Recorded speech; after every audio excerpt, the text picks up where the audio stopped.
वालेकुम।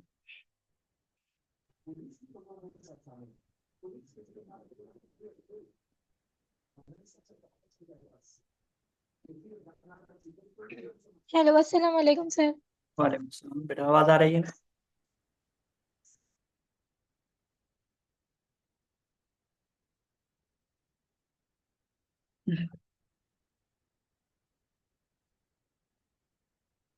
अच्छा, हमने कहाँ तक पढ़ा था? ये वाला हमने पढ़ पढ़ लिया है, difference between variable cost and fix cost.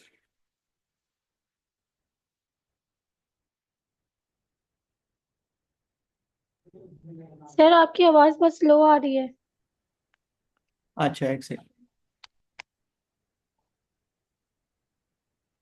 मैंने कहा वेरिएबल कॉस्ट और फिक्स कॉस्ट हमने कवर कर लिया था। जी सर। ठीक है। आ, आज का जो टॉपिक है वो मोनोपोली एंड परफेक्ट कंपटीशन। ठीक है, मोस्ट इम्पोर्टेंट टॉपिक है मोनोपोली और परफेक्ट कंपटीशन। अच्छा, यहाँ पे इन दोनों का डिफरेंस आता है कि मोनोपोली क्या होता है और परफेक्ट कंपटीशन क्या होता है। सही है, दोनों को डिफरेंशिएट करना होगा। अच्छा, मोनोपोली, मोनो वर्ड का मतलब होता है, हमारे पास यहाँ पे दो वर्ड है। Mono mean single, mono mean single, और पोली मीन मैनी। ठीक है, ये हम चीज लिखेंगे पहले। पोली मीन मैनी। ठीक है, मोनो मीन सिंगल और पोली मीन मैनी, और एक परफेक्ट कंपटीशन होती है। ठीक है। अब मोनोपोली के अंदर क्या होता है, difference of number of sellers. ये पहला डिफरेंस होता है कि नंबर ऑफ सेलर्स, यानी कि जो प्रोड्यूस कर रहे हैं वो कितने लोग हैं, कितनी फार्म्स हैं या कितनी कंपनी है। हमने इस चीज को दो टर्म्स में डिफाइन किया। हमने कहा कि मोनो, मोनो का मतलब है एक, एक कौन होगा, सेलर होगा। और पोली का मतलब है मैनी, मैनी कौन होंगे, बायर्स होंगे। ठीक है, तो दो चीजें यहाँ पे डिफाइन हम कर रहे हैं कि भाई मोनो क्या है, एक सेलर है, बहुत सारे बायर्स है। ठीक है, जो बाय कर रहे हैं। तो ये पहला जो है वो क्या है, डिफरेंस है दोनों का। ये पहला डिफरेंस है कि only one seller and many buyer. ये नंबर वन हो गया। इसी तरह से परफेक्ट कंपटीशन के अंदर क्या होगा, there are many sellers and many producer या बायर। यहाँ पे प्रोड्यूसर नहीं है, यहाँ पे बायर होगा। There are many sellers and many buyers होंगे। ये वाला पॉइंट आपको समझ आ गया। हम बात कर रहे हैं मार्केट की। मार्केट असल में दो तरह की होती है, कॉम्पिटिशन्स दो तरह की होती है। एक आपके पास मोनोपोली होता है, यानी कि फॉर एग्जांपल हम ये कहें, इसका मैं एग्जांपल आपको दे रहा हूँ के इलेक्ट्रिक का। ठीक है, के इलेक्ट्रिक क्या है, एक ही सेलर है, सेल करने वाला एक बंदा है, यानी कि मोनो है। ठीक है, और बायर्स कितने हैं, बहुत सारे हैं, यानी कि यूज करने वाले कितने हैं, बहुत सारे हैं, मैनी हैं। तो इसका मतलब है मोनोपोली कौन होगा, के इलेक्ट्रिक मोनोपोली है। तो ये वाली जो करेक्टरिस्टिक्स है ना, फर्स्ट, ये के इलेक्ट्रिक के अंदर आती है। ठीक है बेटा, यहां तक बात समझ आ रही है? जी सर, आ रही है। ठीक है, तो मोनोपोली एक मार्केट की टाइप है, जिसके अंदर के इलेक्ट्रिक का हमने एग्जांपल दिया। आप एग्जांपल भी दे सकती है पेपर में। आपने मोनोपोली को पहले तो डिफाइन कर लेना, मोनो मीन सिंगल और पोली मीन मैनी। के electric is an example of monopoly. ठीक है, difference of number of sellers, ये वाली हेडिंग आप डाल देंगी। उसके बाद पॉइंट नंबर वन लिखेंगे हम। सही है। अच्छा, डिफरेंस ऑफ प्राइस, प्राइस का डिफरेंस सेकंड पॉइंट है हमारा दोनों में। अब कह रहे हैं कि हम it's a demand curve slope downward and fix output it's a price maker. अब ये क्या होते हैं, ये प्राइस बनाते हैं, खुद मेक करते हैं। अब के इलेक्ट्रिक की मर्जी है, वो 100 रुपये में यूनिट दे दे या 200 में दे दे, क्योंकि उसकी कोई कंपटीशन नहीं है। तो वो अपनी मर्जी की जो है वो प्राइस क्या करेंगे, सेट करेंगे। तो मोनोपोली जहां पे कोई कंपटीशन नहीं होती है, एक ही बंदा सेल करता है चीज को, कोई और कॉम्पिटिटर नहीं होता है, तो वो प्राइस क्या करता है, अपनी मर्जी की चार्ज करता है। ठीक है, परफेक्ट कंपटीशन के अंदर क्या होगा, it's a price taker, depend on market forces demand and supply.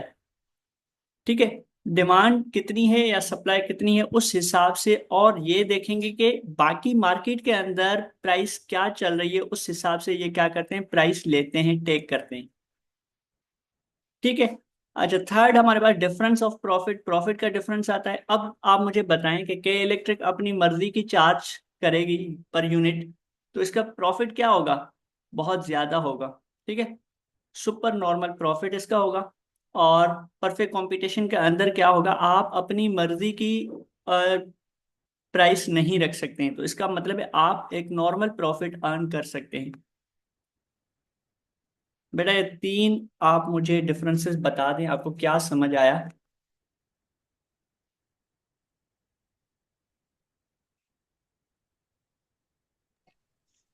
Sir जो पहला वाला डिफरेंस है, मोनोपोली जी। मतलब सिंगल, और सिंग जो वो मोन मतलब सिंगल, और पोली मतलब मैं बहुत सारी, मतलब बहुत सारे लोग।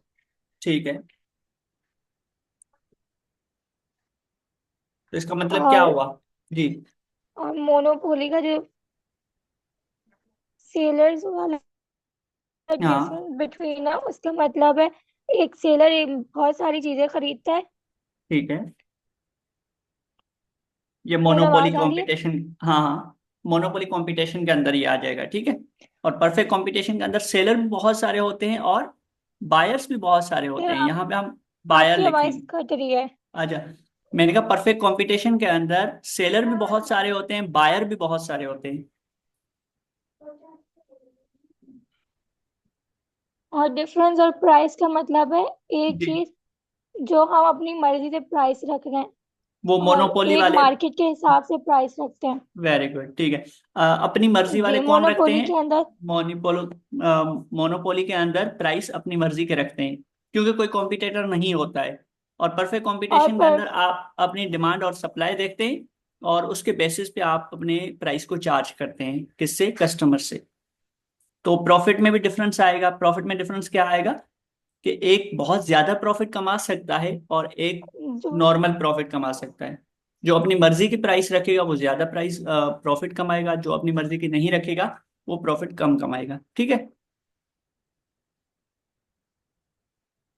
जी सर। यहाँ तक ये एक सवाल आपका हो जाएगा शॉर्ट में। ठीक है। अच्छा, नेक्स्ट सवाल जो है हमारे पास एक करेक्टरिस्टिक्स ऑफ टेक्स। ठीक है। या आपको ये सवाल आएगा डिफाइन टेक्स, टेक्स को डिफाइन करें, डिफाइन टेक्स को करें, या करेक्टरिस्टिक्स ऑफ टेक्स लिखें। टैक्स क्या होता है, टैक्स गवर्नमेंट लगाती है, और टैक्स एक बर्डन होता है, कोई भी शौक से या खुशी से जो है ना वो टैक्स को पे नहीं करता है, तो ये एक बर्डन है। अब इसके करेक्टरिस्टिक्स क्या हैं, इट्स इम्पोज्ड बाय स्टेट्स, यानी कि टैक्स कौन लगाता है, टैक्स कोई नॉर्मल बंदा नहीं लगाएगा, टैक्स स्टेट यानी कि कंट्री लगाएगी, इम्पोज करेगी, लगाएगी। सेकंड कह रहा है कि paid directly to state, paid किसको हम करते हैं, स्टेट को, कंट्री को ही पेड करेंगे। अगर हम पेड कर रहे हैं तो वो किसके पास चली जाएगी टैक्स, वो कंट्री को टैक्स जाएगा। इट्स अ पर्सनल ऑब्लिगेशन, ये आपके ऊपर जो है वो कर्जा होता है, आपको ही, आपके ऊपर बर्डन होता है जो आप ही पे करेंगे, आपका कोई और टैक्स पे नहीं करेगा। फॉर एग्जाम्पल, आपने एक गाड़ी ले ली, कार ली, कार का जो भी टैक्स होगा वो कौन पे करेगा, ये टैक्स लगाएगा कौन, ये गवर्नमेंट टैक्स लगाएगा। ये जाएगा किसको, ये गवर्नमेंट को टैक्स जाएगा। और ये लायबिलिटी या ये बर्डन किसके ऊपर होगा, आपके ऊपर पर्सनल बर्डन होगा। आपका बर्डन मैं पे नहीं करूंगा, कोई और पे नहीं करेगा, आपको ही अल्टीमेटली क्या करना पड़ेगा, पे करना पड़ेगा। ठीक है। टैक्स पेयर के not claim on tax return. अब टैक्स का क्या होता है, टैक्स अगर हम दे रहे हैं तो टैक्स हमारे ऊपर खर्च होता है। गवर्नमेंट क्या करेगी, टैक्स को, उस टैक्स को हमारी हॉस्पिटल्स पे अप्लाई करेगी, स्कूल्स पे अप्लाई करेगी, या हमारे रोड्स पे अप्लाई करेगी, तो हम उस पर क्लेम नहीं कर सकते कि भाई टैक्स मैंने दिया है तो मेरे घर के सामने वाली रोड बन जाए। तो ऐसा नहीं है। ठीक है, कहीं पर भी वो यूज टैक्स किया जा सकता है बाय द गवर्नमेंट। क्लियर है बेटा, यहाँ तो कोई मसला। जी सर, क्लियर है। ठीक है, तो आपके पास टैक्स का जब भी सवाल आ जाएगा शॉर्ट आ सकता है कि डिफाइन टैक्स या what are the characteristics of tax, तो आप चार ये पॉइंट्स लिखेंगे तो आपका टैक्स की डेफिनेशन खत्म हो जाएगी, बन जाएगी।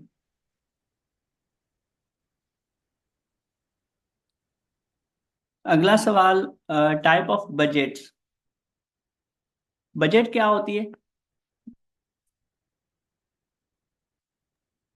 हिसाब।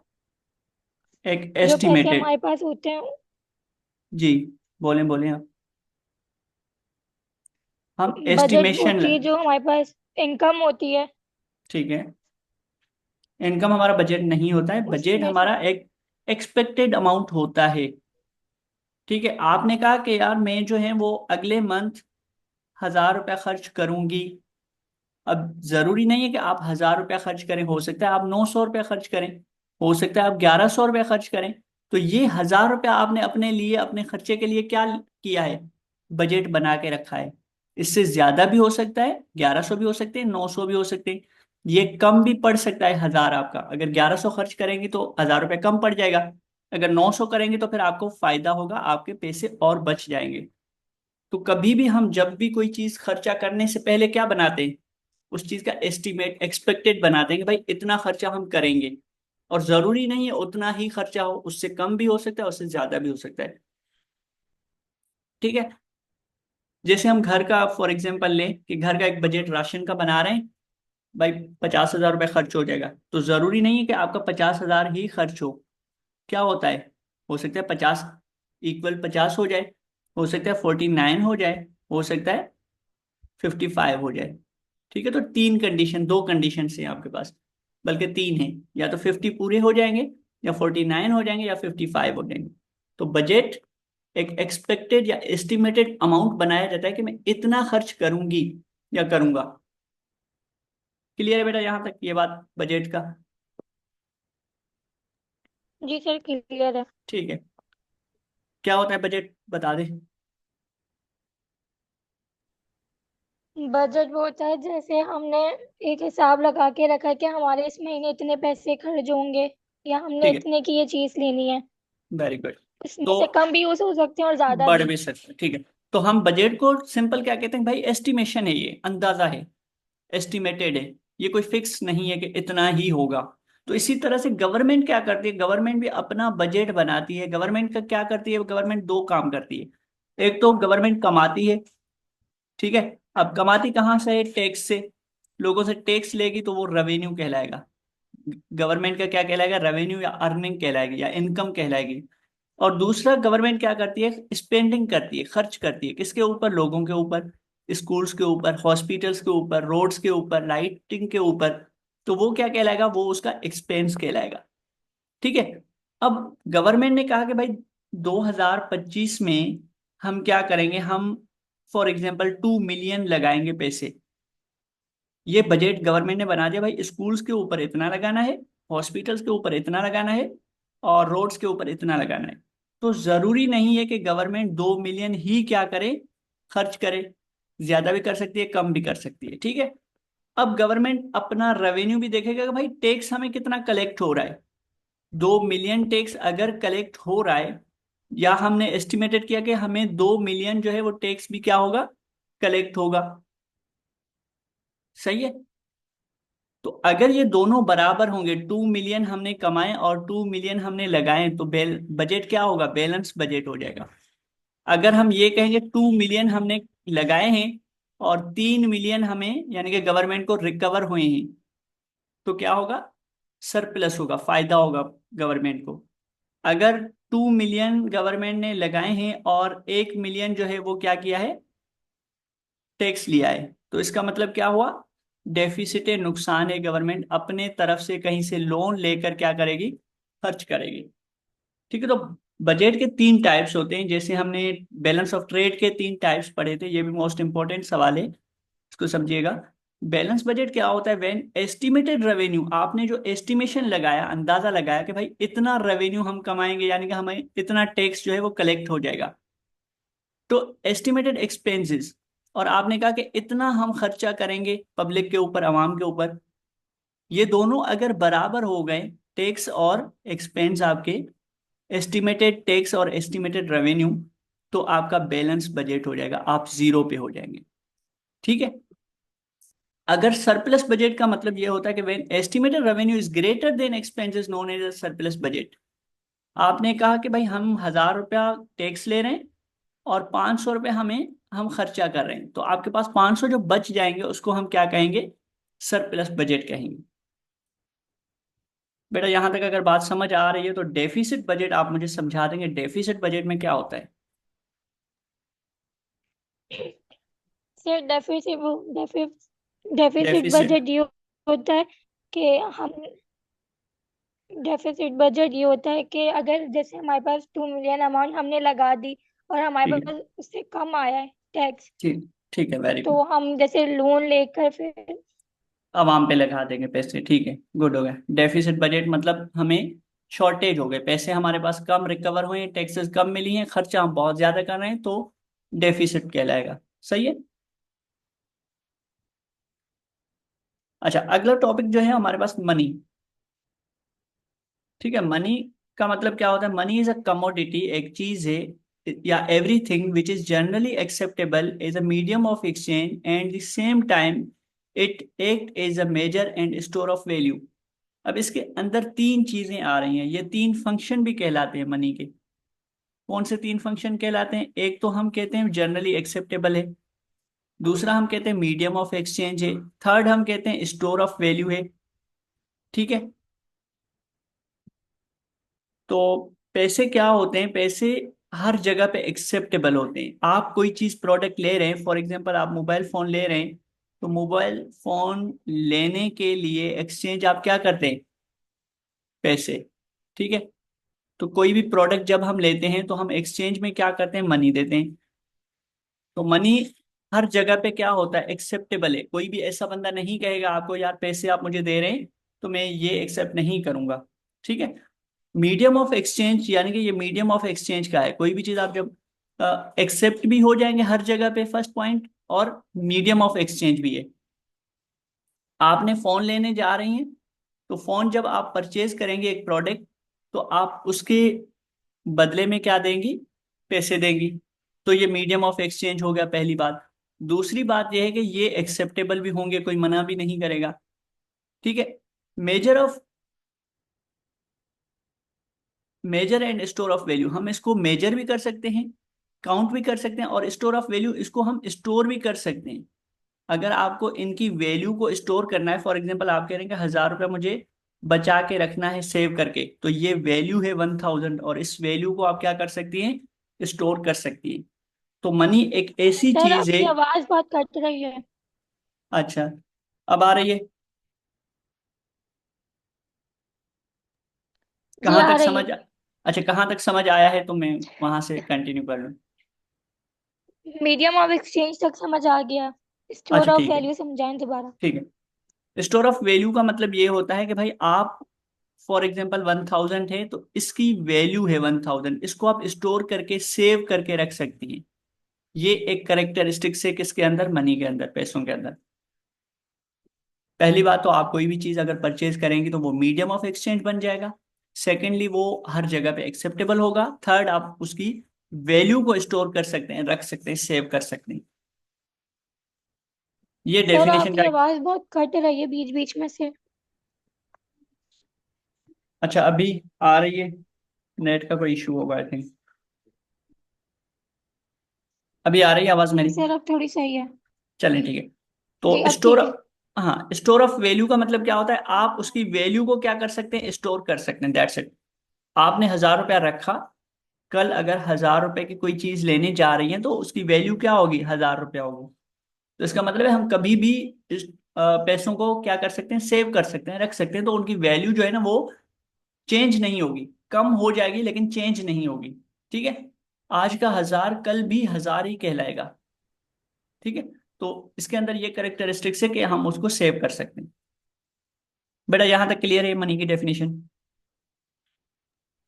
जी सर क्लियर है। ठीक। अच्छा, लास्ट हमारे पास जो है वो टॉपिक है फंक्शन ऑफ मनी। अब डेफिनेशन के अंदर मैंने आपको फंक्शन बता दिया। फंक्शन ऑफ मनी कितने होते हैं? तीन होते हैं। अच्छा, ये एक लॉन्ग भी आएगा और शॉर्ट भी आएगा। ये शॉर्ट है कि money is often defined in term of three functions या सर्विसेज। तीन फंक्शंस में हम इसको क्या करते हैं? डिफाइन करते हैं। पहला फंक्शन इसका क्या है? Medium of exchange. मैंने आपको बता दिया कोई भी प्रोडक्ट जब हम परचेज करते हैं तो मनी क्या बन जाता है? एक मीडियम बन जाता है। प्रोडक्ट के एक्सचेंज में हम मनी देते हैं, पैसे देते हैं। ठीक है, एक पहला कॉन्सेप्ट, पहला जो फंक्शन है ये है। सेकंड, स्टोर ऑफ वैल्यू, पैसों की वैल्यू को हम क्या कर सकते हैं, सेव कर सकते हैं, स्टोर कर सकते हैं। यूनिट ऑफ अकाउंट का मतलब है हम उसको मेजर कर सकते हैं यूनिट्स में। ठीक है, अगर 500 के अंदर कितने यूनिट्स होंगे,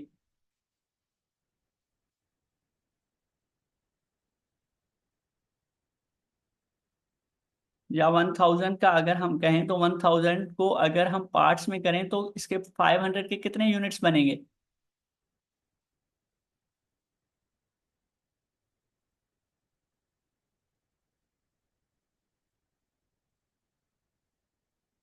आवाज आ रही है मेरी? जी सर, आ रही है। यूनिट ऑफ अकाउंट का मतलब क्या होता है, हम पैसों को यूनिट्स में चेंज कर सकते हैं, जो हम चेंज करवाते हैं पैसे। ठीक है, तो ये यूनिट्स में हमें जितने चाहिए सर फिर उतने हम आपकी यूज आवाज कर। जा रही है।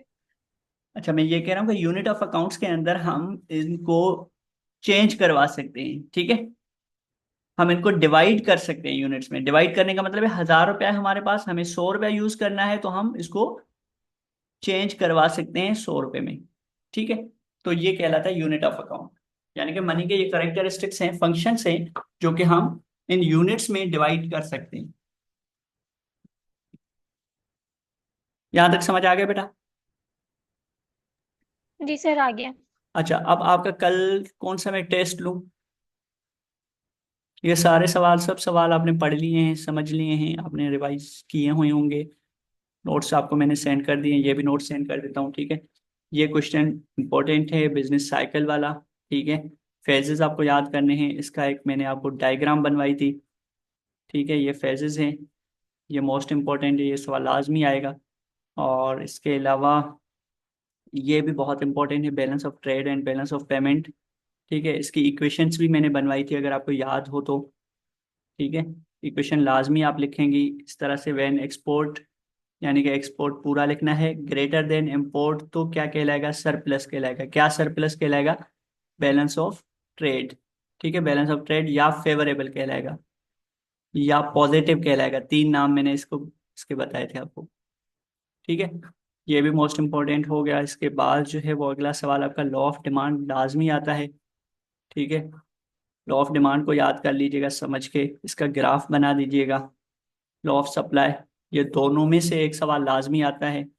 सही है, और डिफरेंस बिटवीन वाला शॉर्ट में आ जाएगा, difference between change in demand and change in quantity demand. Change in demand जो होता है वो किसी भी अदर फैक्टर की वजह से आता है, और quantity demand due to price की वजह से आता है। ठीक है, दोनों डिफरेंसेस हैं। अदर फैक्टर्स कौन से होते हैं, इनको हमने डिफाइन किया था। और लॉ ऑफ सप्लाई की ये डेफिनेशन है। इसी तरह से इसका ये ग्राफ हमने डिस्कस किया था। ग्राफ के बाद माइक्रो इकोनॉमिक, मैक्रो इकोनॉमिक का डिफरेंस या एमसीक्यूज में ज्यादातर आता है ये। ठीक है, फिर difference between fix cost and variable cost, ये भी मोस्ट इंपॉर्टेंट सवाल है। बाकी आज के हमने कर लिए हैं। सही है, कोई सवाल हो बेटा? अच्छा, एक सवाल और रहता है नहीं हमारा। सर। ठीक है, एक और भी पढ़ लें आप, स्टॉक एंड सप्लाई। ठीक है, difference between stock and supply. Stock and supply क्या होता है, स्टॉक क्या होता है, जो हमारे पास सामान जमा हो। पड़ा हो, जमा हो, वेरी गुड। तो फर्स्ट डिफरेंस आपको डिफरेंस के फॉर्म में लिखना है, stock is the total quantity available for sale at a specific price. आपने कहा कि यार 10 यूनिट्स मेरे पास पड़े हुए हैं, और 10 यूनिट्स की 10 रुपए प्राइस है, एक यूनिट की 1 रुपए प्राइस है।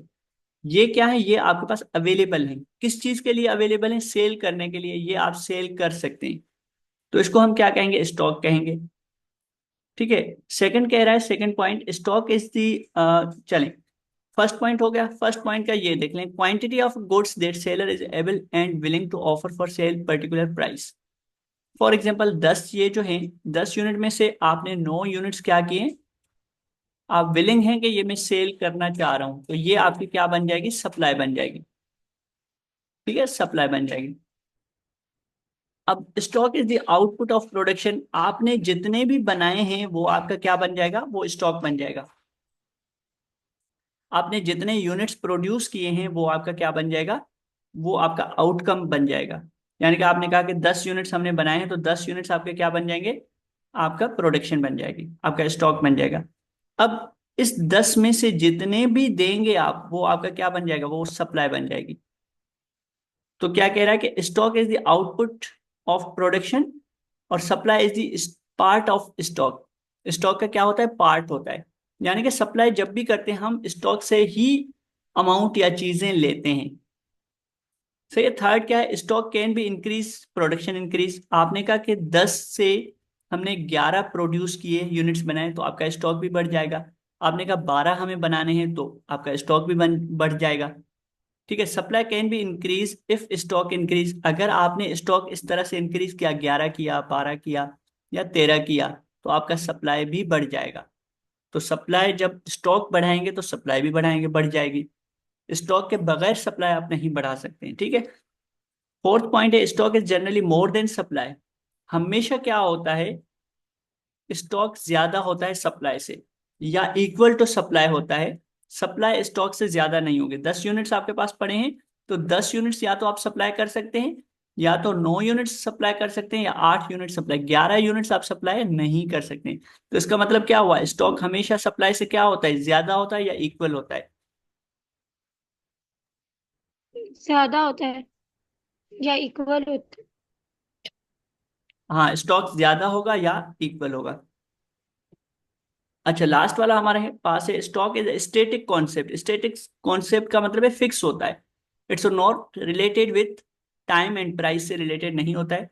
Supply flow concept, it's related with price and time. अगर देखें आपने 10 यूनिट्स बना दिए हैं तो ये फिक्स है। अब इसकी जब प्राइस ज्यादा हो जाएगी तो आप सप्लाई क्या कर देंगे, है,